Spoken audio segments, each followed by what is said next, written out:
So for an infant consultation, what we'll do is, of course, get to know the family and understand their feeding goals. And then we'll do an oral assessment. And then once I've seen the anatomy, I already have the information from your functional provider, which is how you got an appointment to see me. You've already seen either a lactation consultant or a speech therapist who's helping you with your feeding journey.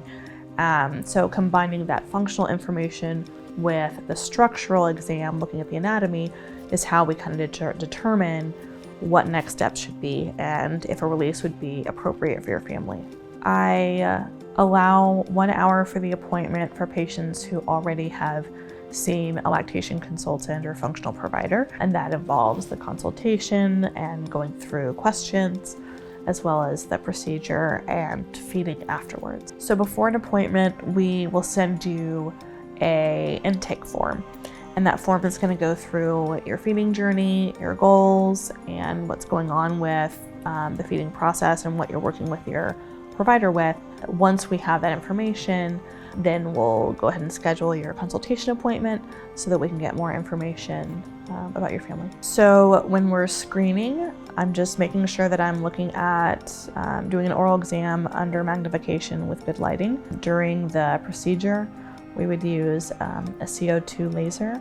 We choose that tool because it offers precision and to have a good visual field where I'm working. It also helps improved healing, and it also gives the option for bleeding control during the procedure. So we can go into a procedure confidently knowing that we have the best tool available.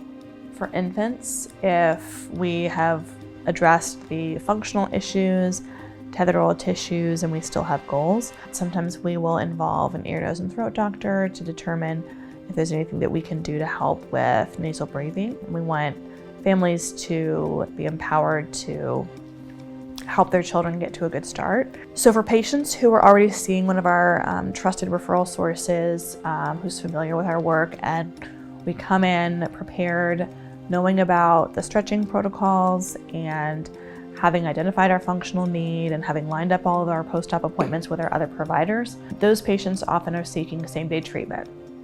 And that's typically what we'll do, is a release the same day with all that proper preparation in advance. For patients who are earlier in the process and are still establishing their team, we can be the first stop and take a look and kind of help patients learn about the process and where to go next, and then come back a second visit for a procedure if it's needed.